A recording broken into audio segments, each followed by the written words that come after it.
ये जो नवरात्रे है इसमें पूजा का क्या प्रोसीजर है, कैसे की जाती है?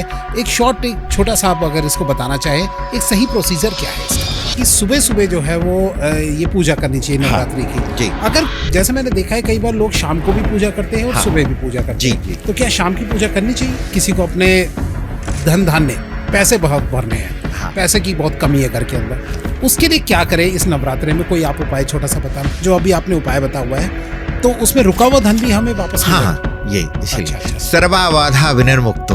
कुछ परिवारों में सप्तमी की उपासना होती है, कुछ परिवारों में अष्टमी की उपासना होती है, कुछ परिवारों में नौमी पूजी जाती है।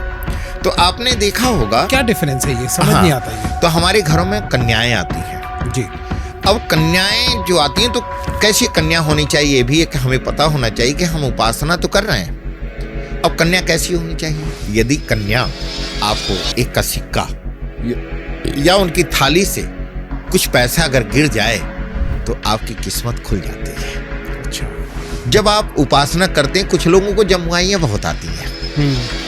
कुछ लोग कहते हैं कि जब हम पूजा करने बैठते हैं तो हमारा मन नहीं लगता है। कुछ लोग कहते हैं जब हम पूजा करते हैं तो हमारे आंखों से पानी आता है। जी। कुछ लोग कहते हैं हमारा बदन टूटने लगता है। कुछ लोगों के साथ ये होता है कि खेतरी जो है सही से उगती नहीं, बड़ी नहीं होती, कुछ की बहुत ही छोटी रहती, कुछ की बहुत अच्छी। तो कहा जाता है कि खेतरी बढ़ गई मतलब माता ने उनको दर्शन दे दिए, और जिनकी नहीं हुई चाहे वो बेचारे बिल्कुल श्रद्धा से किया उन्होंने, लेकिन नहीं, उनको थोड़ा सा बुरा लगता है। क्या कहना है आपका इसके बारे में? अच्छा, कर्ज से मुक्ति के लिए कोई उपाय? देखिए, कर्ज से मुक्ति के लिए अगर कुंडली में बात कहा जाए तो जब मंगल की स्थिति खराब होती है तो हमारे सिर पे कर्जा चढ़ जाता है। लोगों की मैरिज अगर किसी की लेट हो रही है तो मैरिज जल्दी करने का कोई उपाय है आपके पास? जो कंपटीशन का एग्जाम दे रहे हैं, गवर्नमेंट जॉब की तैयारी कर रहे हैं, उनकी तैयारी जो है वो सफलतापूर्ण रहे, उसका कोई उपाय? अच्छी नौकरी या फिर मतलब बिजनेस को अच्छा करने के लिए कोई उपाय बता दीजिए। चलिए सर, अब चलते चलते एक बचपन से जो मैं डाउट सुनता आया हूँ, दोपहर में भगवान सो जाते हैं, ये बात सच है? रास्ते खुल जाएंगे? खुल नहीं जाएंगे, परमानेंट मिठाई खाएंगे। क्या बात है, मजा, परमानेंट मिठाई खाएंगे वो बच्चे। आप सबको नवरात्रि की बहुत बहुत शुभकामनाएं। और आज का ये पॉडकास्ट नवरात्रि स्पेशल है। नवरात्रि में क्या उपाय करने चाहिए, कैसे धन धान्य आए, किस तरीके से जो है हम अपने जीवन को एक सुखद बना पाए, उसके लिए आज एक बहुत ही नॉलेजेबल, बहुत ही ज्ञानी हमारे गुरुजी महाराज, जिनका नाम है अनंत श्री विभूषित श्री श्री 1008 महामंडलेश्वर डॉक्टर राजेश्वर दास जी महाराज, जो दिगंबर अखाड़े के हैं। आज वो पधारे हैं हमारे स्टूडियो में, जिससे आपको बहुत ही ज़्यादा ज्ञान मिलने वाला है और बहुत ही यूजफुल ये पॉडकास्ट जाने वाला है। तो जुड़ जाइए इस इंटरेस्टिंग पॉडकास्ट के साथ। वीडियो को अभी से लाइक, कमेंट, शेयर, चैनल को सब्सक्राइब करना भूलेगा मत। और जिन्होंने अभी तक नोटिफिकेशन का बेल ऑन नहीं किया, नोटिफिकेशन नहीं मिल रही, वो अभी ही नोटिफिकेशन का बेल जरूर ऑन कर लीजिए, ताकि ऐसे interesting the Vikas podcast show के एपिसोड आप लोगों से मिस ना हो जाए। चलिए स्टार्ट करते हैं आज का इंटरेस्टिंग ज्ञानवर्धक एपिसोड।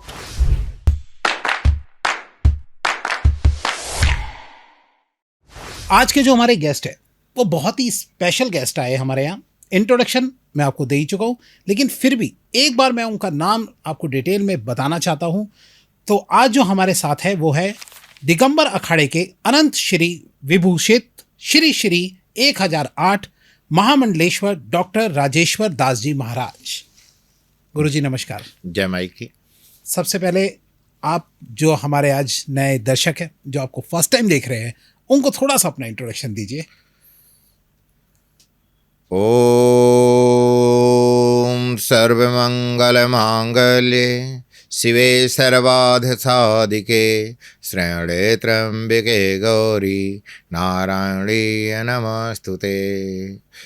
या देवी सर्वभूतेषु शक्तिरूपेण संस्थितः नमस्तस्यै नमस्तस्यै नमस्तस्यै नमो नमः।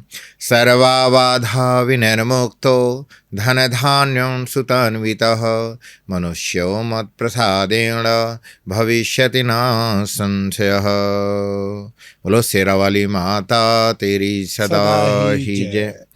आज आप सभी विद्वत महाविभूति मातृशक्ति भ्राता जन्य एवं समस्त परिवार को जय माता दी।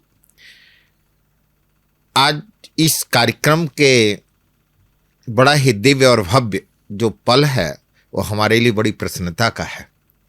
और आप श्री जी के चैनल पे आए हैं तो और भी प्रसन्नता है जी। और इस कार्यक्रम का जो मूल आधार कहा जाए तो बधाई के पात्र हमारे परम प्रिय श्री विकास नागपाल जी हैं। और माँ से प्रार्थना करता हूँ आप सपरिवार पर माँ भगवती की सदैव कृपा बनी रहे।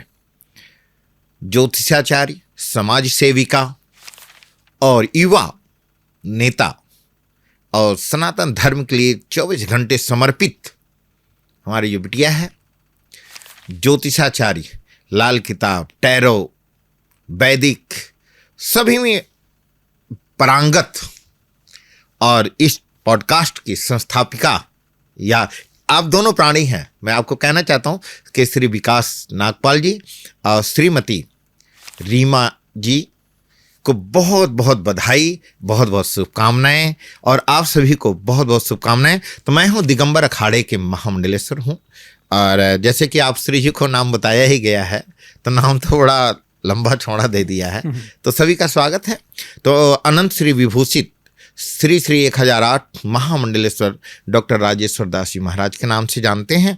और अगर मैं पूर्व की बात करूं और ज्योतिष चर्चा की बात करूं या वैदिक की बात करूं, कर्मकांड की बात करूं, सनातन में बात करूं, तो पूर्व जो नाम अभी तक शिक्षा काल में आया आचार्य डॉक्टर राजेश ओझा जी के नाम से पूर्व मुझे जाना जाता था। और परंतु अब की बार जो 124 वर्षों का 44 वर्षों का अब की बार जो महाकुंभ लगा 144 वर्ष का लगा जी। और इस महाकुंभ में मुझे दिगंबर अखाड़े से महामंडलेश्वर पद पर विभूषित किया गया, तो ये हमारे लिए बड़ा गौरव की बात है। और ये सब जो प्राप्त होता है गुरु कृपा, पूर्वजों की कृपा और जनमानस की जो कृपा होती है उसी कृपा से ही प्राप्त होता है। तो आज स्टूडियो में आपके साथ इससे पहले अगर कभी मिले हैं तो आचार्य और जो से आचार्य के रूप में मिले आपसे, परंतु आज का जो ये दार्शनिक स्थिति है, आज का जो एक सारस्वत भेंट है, आज का जो वक्तव्य है, ये आज महामंडलेश्वर के रूप में हो रहा है, तो हमारे लिए गौरव की बात है। और पहले तो पूरी टीम को बहुत बहुत बधाई और सभी दर्शकों को आने वाले नवरात्रि के पावन पर्व की बहुत बहुत बधाई और नव संवत्सर की भी बहुत बहुत बधाई। सर, हमारा तो सौभाग्य है कि आप हमारे इस स्टूडियो में पधारे हैं और मैं आप लोगों को भी जो है कुछ फ़ोटोज़ दिखाना चाहता हूँ। यहाँ भी फ़ोटोज़ चल रही होगी, आप चेक कर सकते हैं, देख सकते हैं कि कितने इनको किस तरीके से उपाधि ये मिली और ये किस तरीके से इस उपाधि में बैठे। जब मैंने भी आपकी ये चीज़ देखी तो मेरे खुद गूज बम्स जो है वो खड़े हो गए थे कि मतलब एक इतना सम्मान मिलना तो बहुत ही कम लोगों को मिलता है। सर, अगर मैं थोड़ा सा शॉर्ट में पूछना चाहूँ, ये उपाधि एक तरीके से कहाँ कितने समय की या क्या ऐसी कोई चीज़ चाहिए होती है कि जिसकी वजह से उपाधि किसी को मिल सकती है? देखिए, जब आप महामंडलेश्वर बनते हैं तो इससे पहले आप सनातन धर्म के लिए करते क्या है, आपकी शिक्षा दीक्षा क्या है, आपके कार्यक्षेत्र, आपकी शिक्षा। और हमारे यहाँ आपने देखा होगा 13 अखाड़े हैं। 13 अखाड़े में 7 शैव अखाड़े हैं, 3 वैष्णव अखाड़े हैं और 3 उदासीन अखाड़े हैं। तो मैं वैष्णव संप्रदाय के दिगंबर अखाड़े का महामंडलेश्वर हूँ। ओके। और ये 13 अखाड़े के जो महामंडलेश्वर बनते हैं आसानी से नहीं बनते हैं। इसके लिए बहुत सारी कार्रवाइयाँ हैं, बहुत सारी चीज़ें होती हैं जिसको आपको कार्य करना पड़ता है। जब आप महामंडलेश्वर बनते हैं तो आपको बहुत सारी सेवा परमो धर्म, जो आपका सेवा का जो भाव है, क्योंकि सनातन धर्म में है, जब आप महामंडलेश्वर बन गए हैं तो आपको ये मान के चलना पड़ेगा कि आपको क्रोध कभी नहीं करना है और हर समय हंसते हुए सभी की सेवा का एक भाव रखना है और सनातन धर्म की सेवा में रत रहना है। क्योंकि साधु समाज जो होता है त्यागी होता है जी, और ब्राह्मण उससे भी ज़्यादा त्यागी होता है। बिल्कुल। और ब्राह्मण को आपने देखा होगा जो विद्वान होते हैं वो त्यागी पुरुष कहे गए हैं। और आपने अभी तक जितने ऋषि मुनि आपने देखा होगा वो महलों में नहीं रहे हैं। अगर उन्होंने वेद लिखा है, भाष्य लिखा है, पुराण लिखा है तो कंदराओं में बैठ के लिखा है, वनों में बैठ के लिखा है। वनों में उनका रहन सहन, उनका वातावरण जो रहा, क्योंकि एकाग्र चित्त के लिए वो रहा। तो महामंडलेश्वर के लिए इसमें फिर आपके पूरे कार्रवाइयाँ होती हैं, 13 अखाड़े से अनुमति होती है। और आपका पट्टाभिषेक जब होता है, आपके ध्वजा पूजन होता है, पट्टाभिषेक होता है, संतों के द्वारा आपका अभिषेक होता है। और ये पद कहते हैं जब गुरु कृपा पूर्वजों की कृपा और जनमानस की जब कृपा होती है तभी इस पद पर आप विभूषित तो हो पाते हैं, क्योंकि इस पद ये सहज नहीं है, बहुत ही गौरवशाली है। तो इतना मैं मानता हूँ कि मैं आप सबके कारण बना तो मेरा भाग्य है, और ये हमारे गुरुजनों का, पूर्वजों का आशीर्वाद है, तभी इस पद पर हम आ पाए। जी सर, आज मैं चाहूँगा कि आपके पास जो नॉलेज है सर, जो ज्ञान है, उसका ज्ञान का फ़ायदा हमारे दर्शकों को भी मिले। तो नवरात्रे आ गए हैं, तो ये जो स्पेशल एपिसोड है वो नवरात्रे के ऊपर ही है जी। तो सबसे पहले मैं आपसे ये जानना चाहूँगा गुरुजी कि ये जो नवरात्रे है, इसमें पूजा का क्या प्रोसीजर है, कैसे की जाती है? एक छोटा सा आप अगर इसको बताना चाहें, एक सही प्रोसीजर क्या है इसका? इस नवरात्रि के पावन पर्व पर चैत्र नवरात्रि है, और हमारे यहाँ 4 नवरात्रे होते हैं, 2 गुप्त नवरात्रा, 2 प्राकट्य। अच्छा। शारदीय नवरात्रा और चैत्रादि नवरात्रा। आषाढ़ और माघ का जो होता है वो गुप्त नवरात्रे होते, जो साधना का केंद्र कहा गया है। अच्छा। उसमें आपने देखा होगा कि तपस्वी जो होते हैं वो तप अपना करते हैं, तब तो सभी में करते हैं, परंतु जो प्रकट नवरात्रा है, शारदीय नवरात्रा और एक चैत्रादि। शारदी में देखते होंगे कि रामलीलाएं होती हैं बहुत। हाँ जी। और उसमें उमंगता, प्रसन्नता, प्रतिबिंबित का एक आनंद होता है। राम राज्य की तरफ चलते हैं और भगवान राम के गुणगान होता है। संपूर्ण सनातन धर्म में, हिंदू संस्कृति के अंदर, सभी के अंदर एक भाव आता है भगवान राम का शारदी में। चैत्रादि नवरात्र जब आता है तो ब्रह्मा जी ने चैत्र नवरात्रि के प्रथम दिन सृष्टि का कल्पना किया था, सृष्टि की संरचना किया था। और चैत्र के प्रतिपदा, जिसको गुड़ी पड़वा भी कहा जाता है, उसी दिन से हमारे यहाँ संवत्सर का भी प्रारंभ होता है। अच्छा। और अब की बार जो संवत्सर है वो भी 30 तारीख का है, और ये जो गुड़ी पड़वा है ये भी। यहाँ पर जब नवरात्र का एक शब्द आता है, आपने देखा होगा पुराणों में, हमारे यहाँ 18 पुराण हैं, 6 शास्त्र हैं, महाभाष्य हैं, और इस प्रकार से उसमें देवताओं को सबको तिथियां बटी हुई हैं कि कब किसको कौन सी तिथि दिया जाए जी। और हमारे माँ भगवती को नवरात्रि मिला हुआ है, 9 रूप है माँ का। पितरों के लिए 15 दिन मिला हुआ है, अन्यत्र देवी देवता को 1 मिल गया, 2 मिल गया, इससे ज्यादा किसी को नहीं मिला। अच्छा। अब जब नवरात्रि आता मैं है, रोकना चाहूँ, 15 किसके लिए मिली थी? श्राद्ध पक्ष, पितृ अच्छा। के लिए, ओके, हमारे पितृ। पूर्वजों के लिए। ओके ओके, ठीक है। जब नवरात्रि अर्थात ये 9 देवियों का दिन होता है, और 9 देवियों की जो उपासना होती है तो हमें शक्ति मिलती है, हमें सामर्थ्य मिलता है। और इस मानव जगत में असाधारण को साधारण रूप से, असंभव को संभव यदि कोई कर सकता है तो वह शाक्त करता है, वह देवी करती हैं, जिसकी हम आप उपासना करते हैं। जब नवरात्रि में आप संकल्प लेते हैं, सबसे पहले ये संकल्प होता है कि हम भगवान, जब पूजा करने बैठते हैं तो गणेश भगवान की पूजा करना चाहिए। अच्छा। भगवान गणेश की जैसे आपकी सामर्थ्य हो, अपने अनुकूल मंत्र आता है तो मंत्र बोलिए, नहीं आता तो हाथ जोड़िए। सहज भाव से गणेश पूजन के द्वारा ही गणेश पूजन, नवग्रह पूजन, षोडश मातृका पूजन, और उसके बाद कलश पूजन, फिर पीठ की पूजन किया जाता है माँ भगवती का। जब आप माँ भगवती की उपासना करते हैं, आपने देखा होगा कि संपूर्ण संसार में जब नवरात्रि आता है तो सनातन धर्म के सभी के ललाट पर रक्त तिलक लगाया जाता है, और रक्त तिलक जो गोल बिंदी लगती है वो माँ की निशानी मानी जाती है। चाहे वो बच्चा हो, बड़ा हो, छोटा हो, कैसे भी हो, सबके मस्तक पे तिलक होगा। और सभी बच्चे कहते हैं कि आज हम नवरात्रा का व्रत करते हैं। जी। प्रथम शैलपुत्री च, द्वितीया ब्रह्मचारिणी, तृतीयम चंद्रघंटेति कूसमांडे, चतुर्थकम पंचमम स्कंदमातेति, षष्ठम कात्यायनी, सप्तम कालरात्रि, अष्टम महागौरी, नवम सिद्धिदात्री च प्रकृतिता। ये हमारे यहाँ 9 साल की कन्याएं हैं, और कन्या का रूप दिया गया है। जब माँ का हम उपासना करते हैं तो सबसे पहले हमें आसन लाल रखना चाहिए। ओके। दूसरा, कोशिश करें कि लाल ही वस्त्र धारण करें। पुरुष हैं तो लाल वस्त्र धारण करें, स्त्री हैं तो वो भी लाल वस्त्र का ही, क्योंकि शाक्ति की उपासना रक्त वर्ण से ही है। जब आप उपासना माँ की करते हैं तो आपको लाल का ही स्वरूप देना चाहिए। और जब रोली, कलावा, फूल, माला, फल, मिष्ठान, लौंग, इलायची, बतासा अपने सामर्थ्य के अनुकूल मिष्ठान रखें, फल रखें, या श्रद्धा भाव से जो भी कुछ आप रखना चाहते हैं, क्योंकि हर उंगली एक बराबर नहीं होती है, हर व्यक्ति एक सामर्थ्यवान नहीं होता है, मगर भगवान जो हैं, माँ जो है, वो सबकी एक है।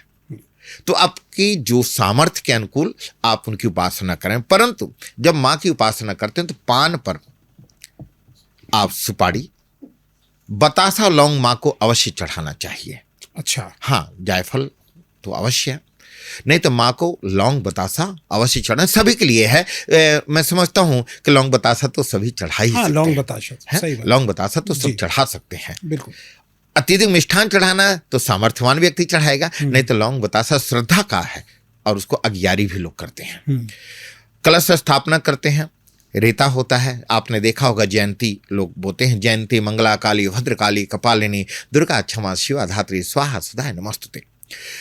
अब यहाँ पर जब हम पूजा करते हैं, पाठ करते हैं, यहाँ पूजा पाठ का एक नियम है। यदि आप प्रातः काल भोर काल में उठते हैं और अपने घर का साफ सफाई करके सूर्योदय से यदि आप पहले आप उपासना करते हैं, तो आप उस उपासना का जो फल है आपको बहुत मिलेगा।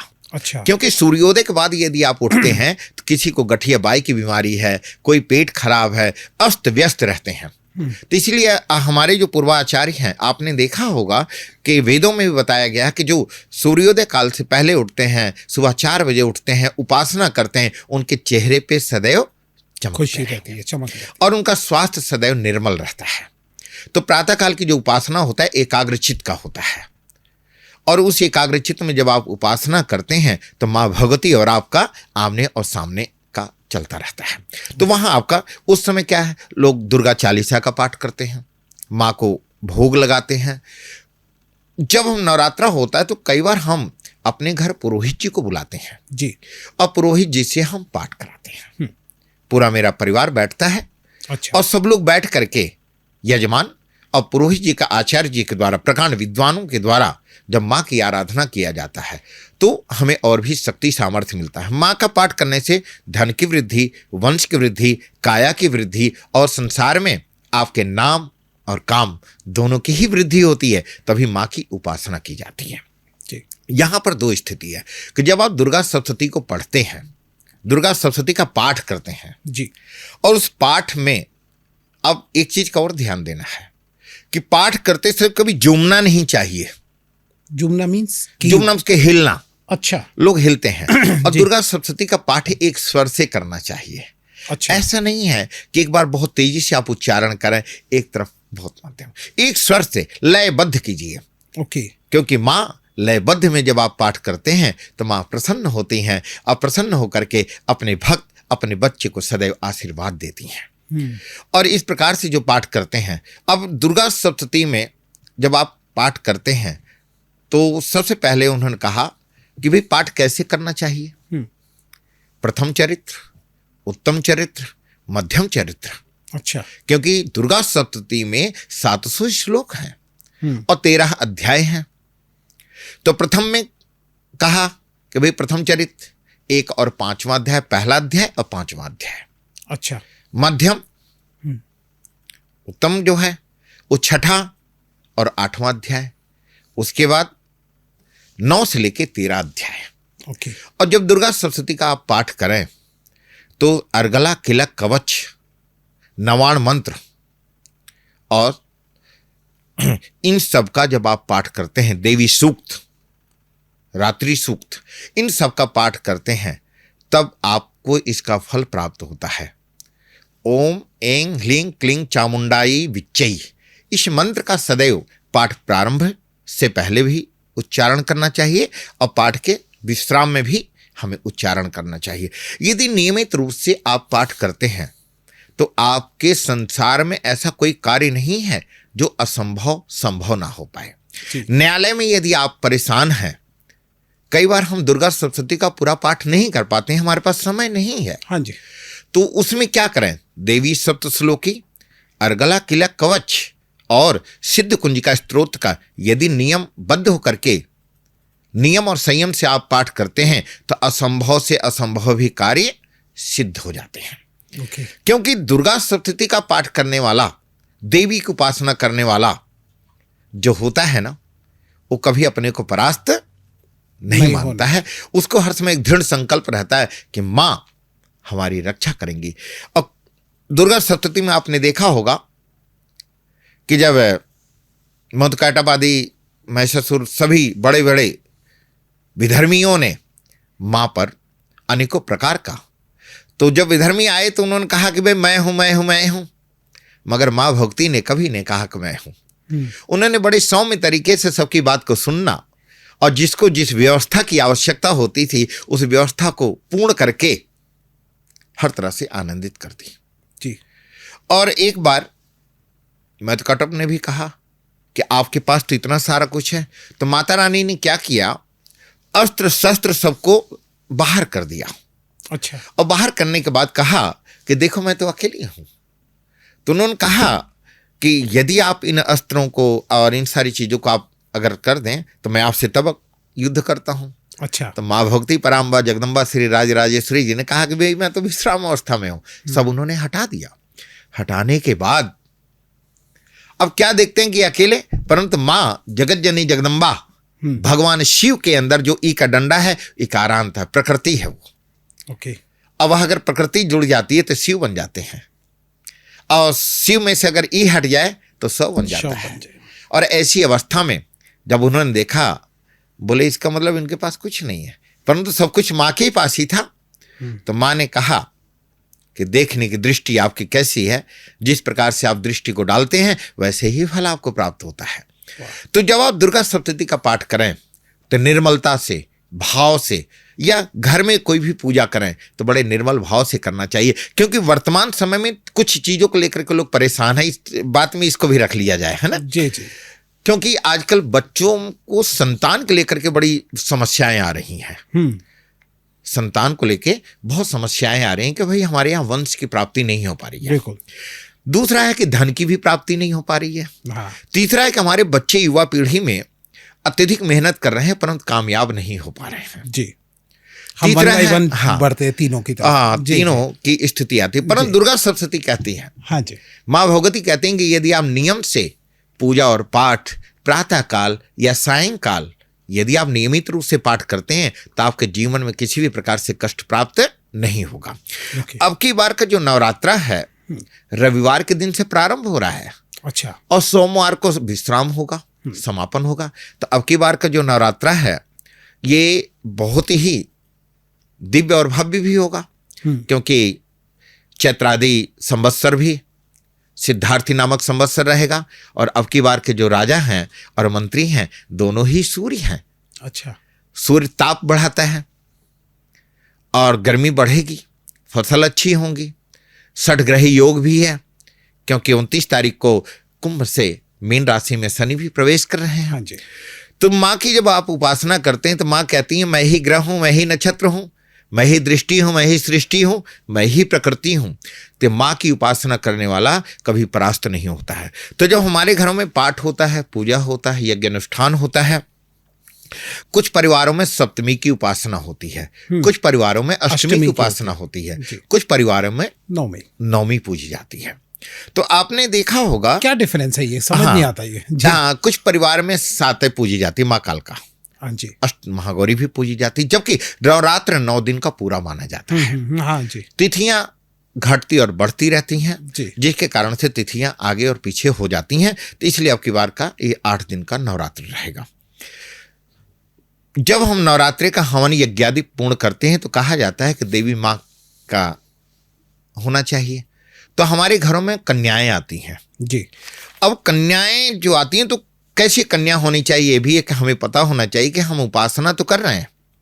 अब कन्या कैसी होनी चाहिए, तो 2 से लेकर 10 साल तक की जो हमारी बेटियां हैं, हमारी जो कन्याएं हैं, जब हम उनका उपासना करते हैं तो साक्षात माँ भगवती की उपासना करते हैं। ओके।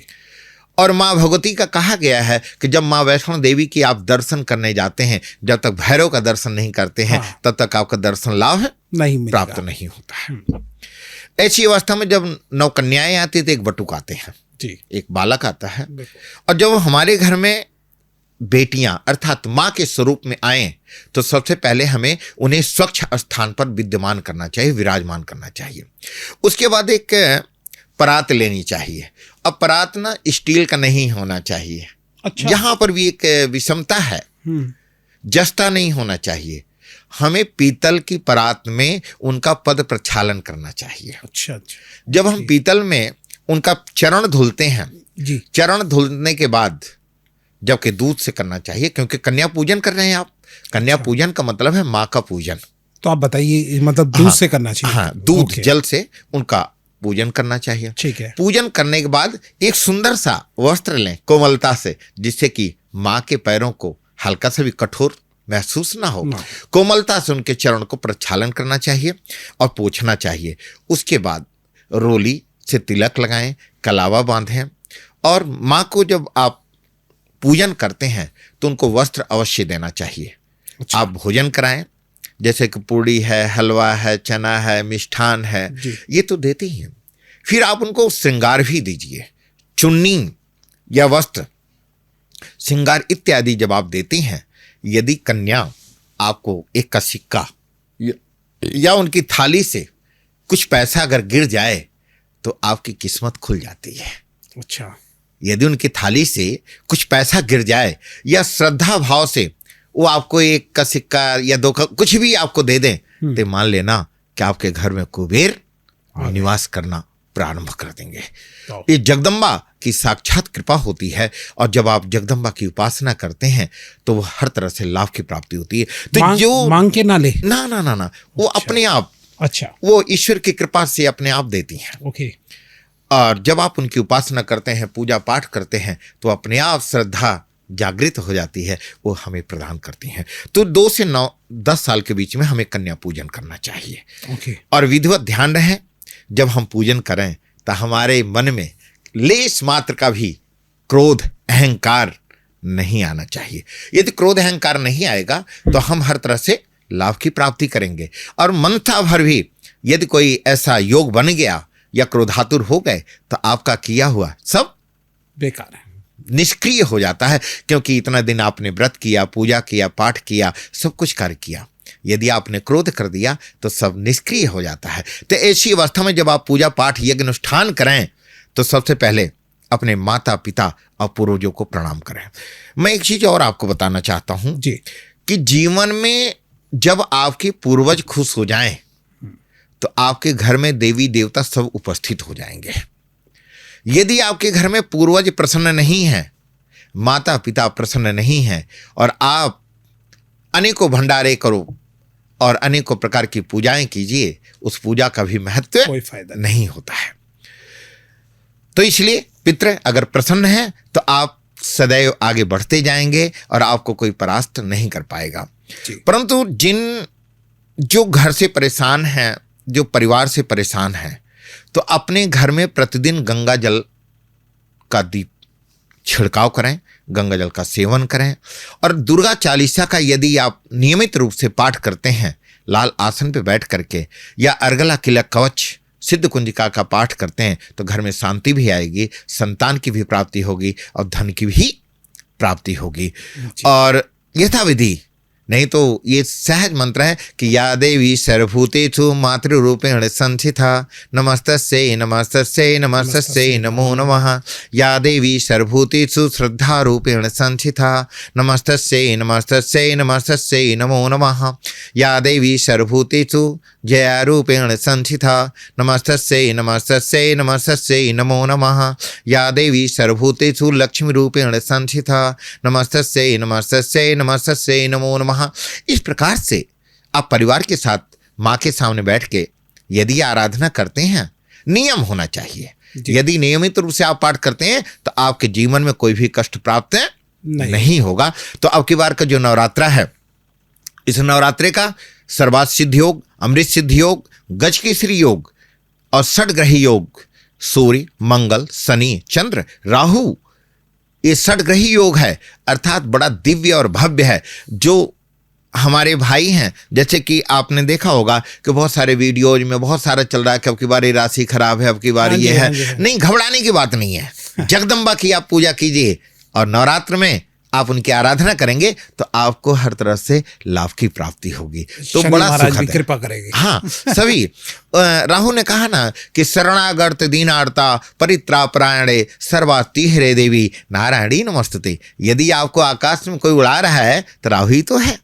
एक अच्छे स्थान पे शनिदेव ही तो पहुंचाते हैं आपको, तो इसलिए घबराने की बात नहीं है। आप सब लोग इस पावन पर्व पे दुर्गा सप्तशती का जो पाठ कर पाएं तो आप अवश्य करें। परंतु दुर्गा सप्तशती या कोई भी धार्मिक पुस्तक आप जब बैठते हैं स्वाध्याय करने के लिए, आप पाठ करते हैं, तो दुर्गा सप्तशती को लाल वस्त्र में बांध करके रखना चाहिए। अच्छा। या जो पाटला आप रखें उस पर लाल वस्त्र बिछाना चाहिए। ऐसा ना हो कि आप धार्मिक पुस्तक ग्रंथ को ऐसे रख दें, उसका रखने का जो महत्व है वह आपके जैसे पूजा करते हैं उसका फल आपको नहीं मिलेगा। दूसरी बात, जब आप पूजा करते हैं पहले कहते हैं ना कि ओम अपवित्रः पवित्रो वा सर्वावस्थांगतो मिवा या स्मरेत पुंडरीकाक्षं साभ्यंतरा शुचि। आप तो पवित्र हो गए, फिर आप आचमनी करेंगे। ओम केशवाय नमः, ओम माधवाय नमः, ओम नारायणाय नमः। जब आप आचमनी आदि से सब कुछ पूजा कर लें तो जिस आसन पे आप बैठते हैं तो आपके पास एक लोटे का पानी होना चाहिए। अच्छा। और उस जल से थोड़ा सा जल अपने आसन में 3 बार ओम शक्राय नमः, ओम शक्राय नमः, ओम शक्राय नमः। जो पूजा आपने किया है वो पूजा आपको मिलना चाहिए, नहीं तो उस पूजा को कोई अन्यत्र ग्रहण कर लेता है। तो जिससे कि आप, कई बार लोग कहते हैं कि हम 6-6 घंटा पूजा करते हैं फिर भी हमें फल की प्राप्ति नहीं होती है। जब आप उपासना करते हैं, कुछ लोगों को जमुआइयाँ बहुत आती हैं। कुछ लोग कहते हैं कि जब हम पूजा करने बैठते हैं तो हमारा मन नहीं लगता है। कुछ लोग कहते हैं जब हम पूजा करते हैं तो हमारे आंखों से पानी आता है जी। कुछ लोग कहते हैं हमारा बदन टूटने लगता है। आप गंगा जल का सेवन करें और नियमित रूप से यदि आप बैठ करके पूजा करेंगे तो आपको ना तो जमुआई आएगी, ना आपका शरीर टूटेगा, ना आपको अन्य तरह से पानी आएगा। माँ की ऐसी कृपा होगी कि सारे कष्टों से आपको निजात मिलेगा। तो इस नवरात्रि के पावन पर्व पर हम सब लोग अगर इस विधि और विधान के साथ पूजन करते हैं और जब कन्याओं का हम पूजन करें तो बड़ी श्रद्धा और भाव से और संपूर्ण परिवार के लोग मिल करके कन्याओं का चरण वंदन करें तो हमारा जीवन धन्य हो जाएगा। जी, बहुत बहुत बहुत ही बढ़िया चीज़ बताई आपने।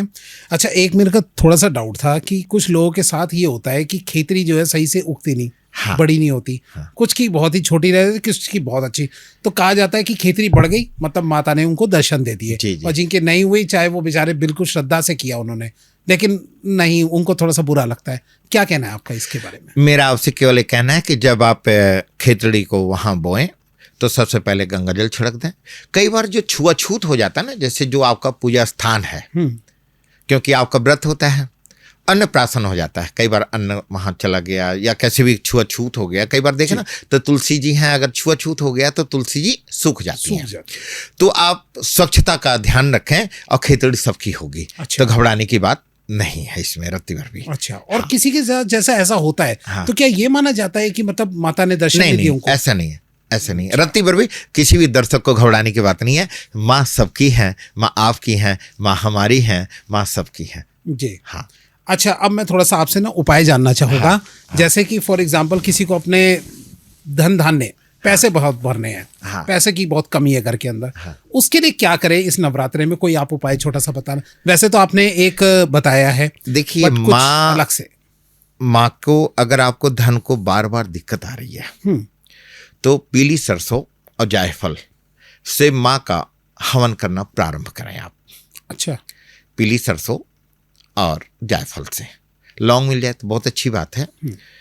अगियारी आप बनाते हैं तो 5 आहुति आप देना प्रारंभ कीजिए, तो आपके घर में धन की वृद्धि होती है। धन का सोर्स कम होने का मूल कारण है कि आपके कुंडली में जब शनि विषम अवस्था में बैठ जाता है तो आपके पास अपना भी धन यदि आपने किसी को दे दिया है तो धन वापस नहीं आ पाता है। हाँ जी। तो ऐसी अवस्था में जब आप पीली सरसों से माँ की आराधना करते हैं या श्री सूक्त का पाठ करते हैं या माँ को फूल चढ़ाते हैं, कोई व्यक्ति जैसे सामर्थ्यवान हो या पुष्पार्चन करे, फूल माँ को चढ़ाए, तो उससे भी धन की प्रगति होगी।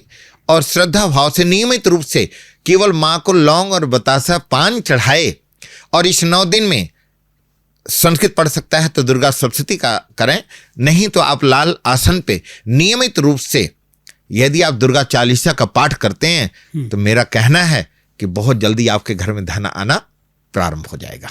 बहुत बढ़िया। क्योंकि हर व्यक्ति संस्कृत नहीं उच्चारण कर पाता है, हर व्यक्ति समान नहीं होते हैं। और कुछ लोग कहते हैं कि भाई हमारे पास समय नहीं है।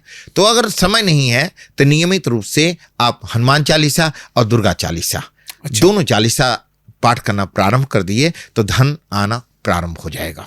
जी, लोगों को तो आजकल संस्कृत का सब्जेक्ट लग जाता है बच्चों को, तो ये आफत आ जाती है कि संस्कृत आ गई, इंग्लिश फ्रेंच पढ़ना पसंद है बच्चों को। जी अच्छा, मैं थोड़ा सा जानना चाहूँगा, जो अभी आपने उपाय बताया हुआ है तो उसमें रुका हुआ धन भी हमें वापस मिलेगा? हाँ, ये इसलिए अच्छा। सर्वाबाधा विनिर्मुक्तो धन धान्य सुतन्वितः मनुष्यो मत प्रसादेन भविष्यत न संशय। मेरा धन जैसे हमने किसी को दे दिया है, नहीं आ रहा है, वो भी आएगा। मेरा धन कहीं से आ रहा था, अचानक रुक गया, वो भी आएगा। आपने किसी को दे दिया है, नहीं दे रहा, वो भी आएगा। तो इस प्रकार से कार्य को पीली सरसों से यदि नियमित रूप से करते हैं, और माँ का यदि सिद्ध कुंजिका स्तोत्र का, केवल सिद्ध कुंजिका स्तोत्र का यदि आप पाठ करते हैं और उससे ही हवन करना प्रारंभ कर देते हैं पीली सरसों से, तो आपका धन आ जाएगा। चलो, बहुत बढ़िया। आप आज से ही ये चीज कर लेना ताकि रुका हुआ धन वापस मिल जाए, क्योंकि मुझे बहुत लोग कमेंट में ये क्वेश्चन पूछते रहते हैं कि रुका हुआ धन हमारा किसी ने ले लिया और दिया ही नहीं वापस।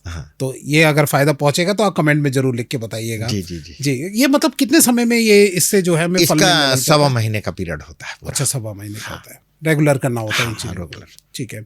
अच्छा, कर्ज से मुक्ति के लिए कोई उपाय?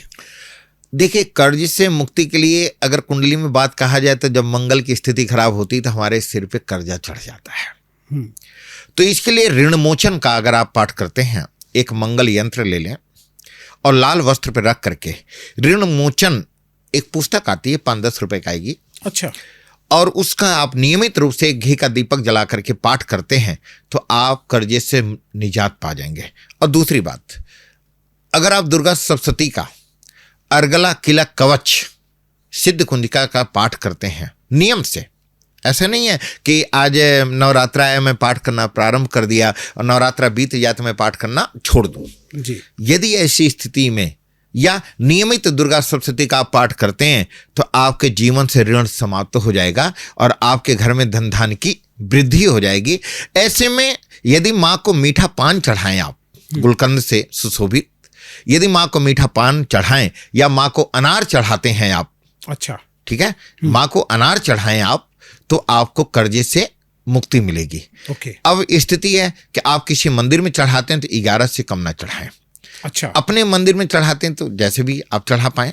तो माँ के सामने जब भी आप चढ़ाएं तो 11 अनार चढ़ाना चालू कीजिए और अड़हुल का फूल, अच्छा, जो लाल वाला बड़ा फूल आता है, वो माँ को यदि आप चढ़ाते हैं तो आप कर्जे से आपको निजात मिलता है। वो जो अनार हम चढ़ाएंगे अगर घर में चढ़ाते हैं तो उसके बाद उसका क्या करना है? उसको प्रसाद में ग्रहण कीजिए। अच्छा, प्रसाद में एक दिन रख के अगले दिन हम यूज कर सकते हैं। चलिए, अच्छा, एक मैं आपसे जानना चाहूंगा उपाय जो है, अगर लोगों की मैरिज अगर किसी की लेट हो रही है तो मैरिज जल्दी करने का कोई उपाय है आपके पास?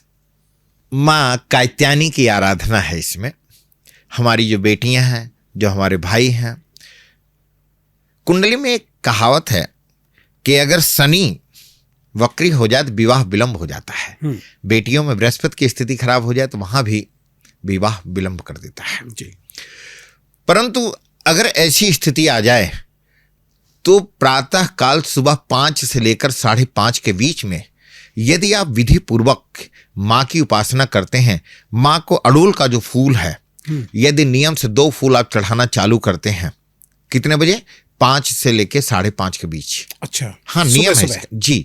और उस समय चढ़ाते हैं तो उन बच्चों के विवाह में शीघ्रता आ जाएगी और बच्चों का विवाह हो जाएगा। कितने दिनों तक चढ़ाना है ये? 21 दिन चढ़ा दें।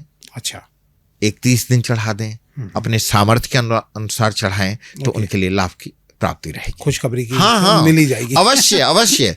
अगर ये भी नहीं कर सकते हैं, मैं आपको बताता हूं, अगर ये भी नहीं कर सकते हैं, इनके आसपास घर के जो मंदिर हों उस मंदिर में जाएं, माँ के दरबार में जाके प्रणाम करें और उस चौखट पे 3 बार इस प्रकार से माँ के मंदिर के दरवाजे में ऐसे 3 बार रगड़ें और रगड़ने के बाद अपने ऐसे 3 बार मस्तक पर लगाएं और अपने छाती पर लगाएं और माँ को प्रणाम करके आएं, तो मैं आपसे कहता हूं कि 3 महीने के अंदर उनका निश्चित विवाह संपन्न हो जाएगा। विवाह बिना खर्चे का काम है। ये माँ के दरबार जाना है आपको, उस दरबार में कुछ चढ़ाना नहीं आपको, केवल प्रणाम करना है और उस फर्श को 3 बार ऐसे स्पर्श करके मस्तक पर लगाएं और हृदय को लगाएं, और हृदय को प्रणाम करने से हर तरह से आपको लाभ की प्राप्ति हो जाएगी। अगर ये भी नहीं कर सकते हैं, अगर ज्यादा है कि भाई कई बार लोग अच्छे कपड़े पहनते हैं तो उनको शर्म आने लगती है कि अब हम बहुत अच्छे पदों पे आ गए हैं तो कैसे जाएं माँ के पास, तो शुक्रवार के दिन किसी भी माँ के मंदिर या भगवान विष्णु जहां लक्ष्मी जी हों, किशमिश, इलायची, बेसन का लड्डू और एक जो चमेली का फूल आता है उसकी एक माला शाम को 6:30 से 7:30 के बीच जाकर के माँ के यहाँ या विष्णु के यहाँ चढ़ा देंगे तो उनका 1.25 महीने के अंदर उनके घर में खुशखबरी आ जाएगी। बिटिया का विवाह हो या बेटे का विवाह हो, दोनों का कहीं न कहीं सुनिश्चित हो जाएगा, रास्ते खुल जाएंगे। खुल नहीं जाएंगे, परमानेंट मिठाई खाएंगे। क्या बात है, मजा आ गया। परमानेंट मिठाई खाएंगे वो बच्चे, क्योंकि जीवन में जो खुशहाली आती है, जैसे रसगुल्ला खा के उस रस का वर्णन नहीं किया जा सकता, ऐसे जब बच्चों के काम बन जाते हैं तो माता और पिता के लिए बड़ा सुखद और आनंद का पल होता है। बिल्कुल। अच्छा, अब मैं थोड़ा जानना चाहूंगा, अब जो कंपटीशन का एग्जाम दे रहे हैं, गवर्नमेंट जॉब की तैयारी कर रहे हैं, उनकी तैयारी जो है वो सफलतापूर्ण रहे, उसका कोई उपाय? वो जो हमारे बच्चे हैं वो हनुमान जी की उपासना करें। अच्छा। और हनुमानाष्टक, हनुमान चालीसा जी का नियमित पाठ करें। अच्छा, कब तक?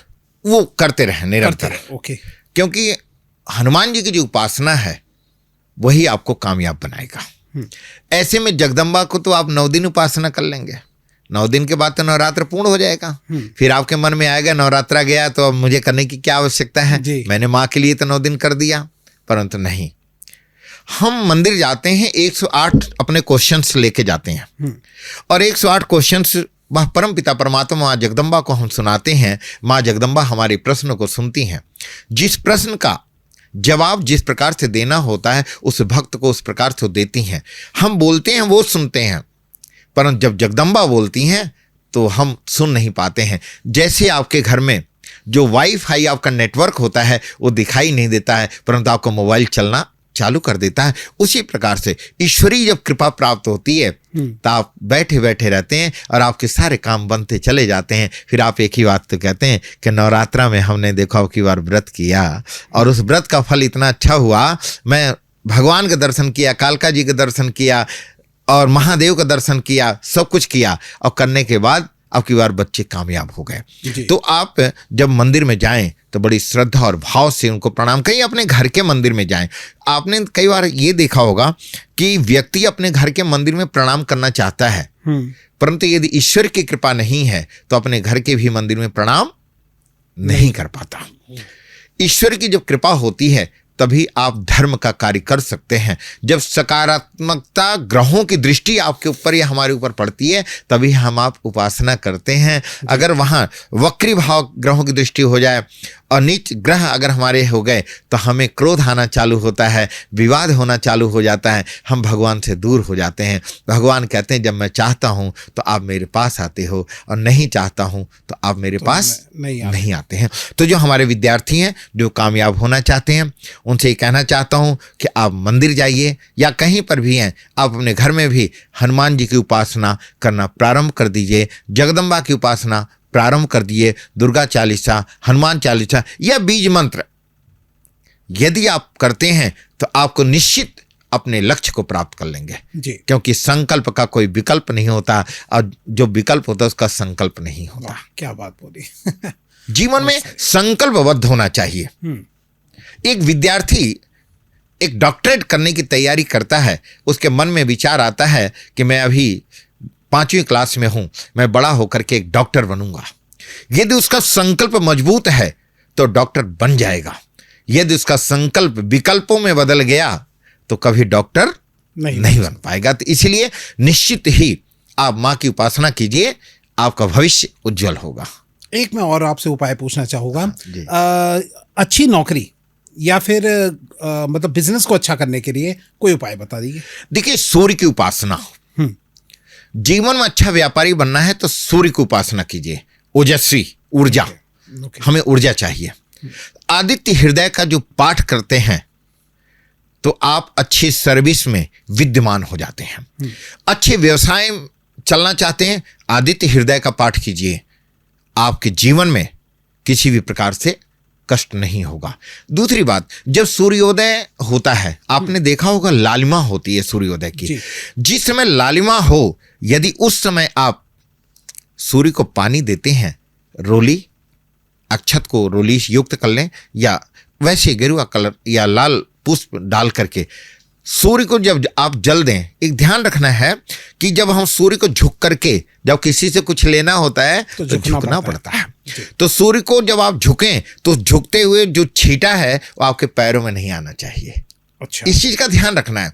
नहीं तो कुछ लोग जब जल देते हैं तो पता चलता है जल ऐसे खड़े होकर के देते हैं, सारा छींटा उनके पैरों में आता है, तो वो उसका फल उनको प्राप्त नहीं हो पाता है। तो ऐसी अवस्था में जब आप सूर्य को लालिमा के समय, जब सूर्योदय में आप सूर्य की उपासना करते हैं, क्योंकि ग्रहों में सूर्य सबका ओजस्वी है, और ऐसे ओजस्वी में जब सूर्य आपका ताकतवर होता है तो आपको कभी कोई कष्ट प्राप्त नहीं होता।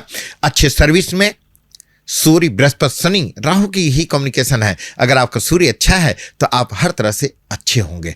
कई बार एक प्रश्न आता है कि आप जीवन में पिताजी से सम्मान मिला या नहीं मिला। कई बार पिताजी कहते हैं ना, मुझे बेटे से सुख नहीं मिला, बेटा कहता मुझे पिताजी से सुख नहीं मिला। जी। कुंडली में जिस जातक का सूर्य मजबूत होगा, उसके पिताजी से उसके संबंध बहुत अच्छे होंगे, और जिसका सूर्य नीच का होगा उसके 36 का आंकड़े होंगे। कुंडली में कहा गया है कि सूर्य के पंचम भाव में, सूर्य के कुंडली में सूर्य कहीं भी बैठा हो, अच्छा, सूर्य के पंचम भाव में यदि वहां शनि बैठा हो, राहु बैठा हो, केतु या मंगल बैठा हो, और विषमता में बैठा हो, वक्र भाव में बैठा हो, तो पिता और पुत्र में कभी बनेगी नहीं। अच्छा, फिक्स है। और वही सूर्य के पंचम भाव में वहां बुध बैठा हो, शुक्र बैठा हो, तो पिता और पुत्र दोनों मित्र के तरीके से रहते हैं, और दोनों कंधे से कंधा मिला के चलते हैं। क्योंकि जब सम हो जाता है तब वो जीवन में, कभी किसी ने कहा कि आपको आगे बढ़ाने में किसका हाथ है, उन्होंने कहा पित्र का, मेरे पूर्वजों का। भगवान राम से उन्होंने पूछा कि भाई ये सब कुछ आपने प्राप्त किया। उन्होंने कहा देखिए गुरुदेव, मेरे माताजी, मेरे पिताजी और मेरे पूर्वज और मेरा जो समाज है, इनका जो सहारा था, मैं इसी से तो जीता हूं। कहने का मतलब है कि आपके जो दोनों शोल्डर्स हैं, इसके पीछे आपके पितरों की कृपा होती है। आपके पीछे अगर कोई आशीर्वाद देता है तो आपके पूर्वज देते हैं, और पूर्वज के बाद कोई देता है तो देवता देते हैं। इसलिए जीवन में जब आपके पूर्वज खुश होते हैं तो देवता भी खुश होते हैं, जब देवता खुश हैं तो पूर्वज स्वयं खुश हो जाते हैं। आपको उस कामयाबी के लिए कोई रोक नहीं सकता है। तो ये बहुत ही बहुमूल्य है कि हमें अपने जीवन में प्रतिदिन अपने पितरों को प्रणाम करना चाहिए, माता पिता का पैर छूना चाहिए। घर में बहुमूल्य बात तो बताना भूल गया, मैं बता ही देता हूं। जीवन में ना नारी का सम्मान करना चाहिए जी। जिस घर में नारी का सम्मान होता है उस घर में धन की कभी कमी नहीं पड़ती है। अच्छा, जिस घर में नारी का सम्मान होता है उसके रसोई में कभी अनाज की कमी नहीं होती है, उसके घर के अंदर कभी कुकर में करछी बजती नहीं है। नहीं तो आपने अधिकांश देखा होगा कि लोग, माताएं जब भोजन बनाती हैं तो उनके कुकर में खट खट की आवाज आती है, खट खट खट की आवाज आती है। अर्थात कहा गया है कि चंद्रमा हमारे यहाँ बड़ा दिव्य है, अर्थात माँ। ओके, माँ का सम्मान सदैव होना चाहिए। कुंडली में 7वां घर है, अर्थात पत्नी। जीवन में आपको आगे बढ़ाने में दो ही व्यक्ति का हाथ है, या तो माँ का आशीर्वाद या पत्नी का साथ जी। यदि मातृभाव या अर्धांगिनी का साथ आपके साथ है तो जीवन में आपको आगे बढ़ने से कोई रोक नहीं सकता, क्योंकि घर किसका है? घरवाली से घर है जी। घरवाली से घर है, ना कि घर से घरवाली है। ओके, जीवन जो आपका है वो कहा गया है, अभी मैंने बताया कि नवदुर्गा आई है, हाँ, नवदुर्गा माँ का दिन आ रहा है। और जब हम मातृशक्ति का, बेटियों का, बहनों का सम्मान करेंगे तो हमारे घर में धन धान्य की वृद्धि होगी, वंश की वृद्धि होगी, और हर तरह से हमें लाभ की प्राप्ति होगी। तो इसलिए इससे नवरात्रि के जो पावन पर्व है, इस पर्व पे हमें माताओं का, बहनों का विशेष सम्मान करना है। बहुत ही अच्छी नॉलेज दी आपने। और अब मैं चलते चलते एक आपसे आखिरी चीज पूछना चाहूंगा कि आपने बताया कि सुबह सुबह जो है वो ये पूजा करनी चाहिए नवरात्रि की। जी। अगर जैसे मैंने देखा है कई बार लोग शाम को भी पूजा करते हैं और सुबह भी पूजा करते हैं, जी। तो क्या शाम की पूजा करनी चाहिए? हाँ निशा, सायंकाल दोनों टाइम पूजा करना चाहिए। अच्छा। हाँ, साय में कभी भी? हाँ, जैसे मैंने कहा ना कि ये आपका हमारा क्या है, दिनचर्या है जी। आप सर्विस करते हैं, व्यापार करते हैं। सर्विस वाले के एक फिक्स है कि आप इस समय तक अपने घर पहुंच सकते हैं जी। परंतु जो व्यापारी हैं उनका उनका फिक्स नहीं है कि वो पहुंचे। तो आप सुबह और शाम, उपासना का 2 टाइम था ना हमारे यहाँ, त्रिकाल संध्या है, प्रातः काल, मध्याह्न काल, सायंकाल। परंतु गृहस्थ में तो नहीं कर पाएंगे। गृहस्थ में आप प्रातः काल पूजन कीजिए, उसके बाद सायंकाल, रात्रि 11 बजे से पहले पहले तो कर ही सकते हैं। तो विधिवत, क्योंकि माँ की उपासना ही रात्रि का है ना। जी। भगवती की उपासना इनको, इसलिए आपने देखा होगा कि महादेव को क्या मिला, शिवरात्रि। और उनकी 4 पहर की पूजा है। अच्छा। सायंकाल प्रदोष, अपराह्न काल, मध्याह्न काल, फिर भोर काल, फिर प्रातः काल। तो शिवरात्रि है तो 4 पहर की पूजा हो गई। माँ की है नवरात्रि, तो माँ का जो पूजा है वो रात्रि काल में ही तो होता है। अच्छा अच्छा अच्छा। जब नवरात्रि में आप रात्रि काल में बैठ करके संकीर्तन करते हैं और जब संकीर्तन माँ का पाठ करते हैं, माँ की उपासना करते हैं, तो माँ अपने बच्चों को आशीर्वाद देने के लिए अवश्य पधारती हैं जी। तो इसलिए नवरात्रि का मतलब है कि नवरात्रि। ओके। तो प्रश्न तो बहुत अच्छा आपने किया जी। और इसमें आप रात्रि उपासना करते हैं तो हमारे लिए, आपके लिए सुखद और आनंद का होगा। तो माँ को केसर का तिलक अवश्य लगाएंगे आप, मुनक्का चढ़ाएं, अखरोट चढ़ाएं, पंचमेवा चढ़ाएं, मिश्री चढ़ाएं। यदि विधि पूर्वक से आप इस कार्य को करते हैं तो आपको लाभ की प्राप्ति होगी। चलिए सर, अब चलते चलते एक बचपन से जो मैं डाउट सुनता आया हूँ, दोपहर में भगवान सो जाते हैं। हाँ। ये बात सच है? देखिए, भगवान कभी नहीं सोते हैं जी। मेरा भी ये मेरा एक भाव है। हाँ। तो ये मंदिर क्यों बंद हो जाते हैं दोपहर में? देखिए, कहा गया है कि मृतलोके ततो दिष्ट्वा नाना यो समुत्पन्ना। ये मृतलोक है ना। अच्छा। और मृतलोक में हर चीज का दिनचर्या है।